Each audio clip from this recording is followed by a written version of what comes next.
Okay, so for this week's documentary, the first video mentions how the fascist government in Portugal came to an end due to Portuguese people being tired of the limitations put on by the government, and people wanted change and therefore had a peaceful transition to a democracy where censorship was restored.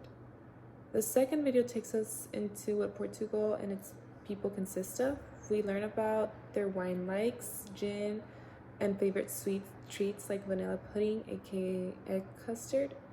We're also taken through what people do in their free time, like street art, making and producing fado music in Lisboa.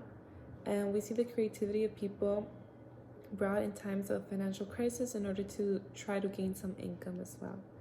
Just like stated in the lecture, there was little to no violence during the Coronation Revolution that ended the fascist regime in April 25 of 1974.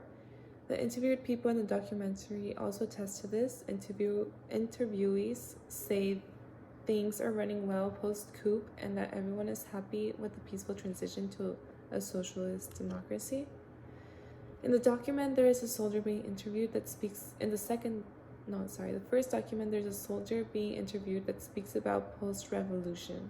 They are now able to say what they want to say and do what they want to do with no fear from the authorities.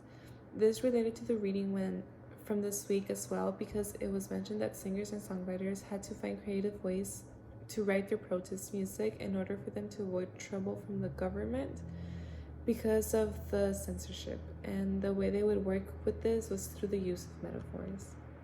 Lastly, I found it interesting that Portugal has many people that are very knowledgeable and passionate about wine.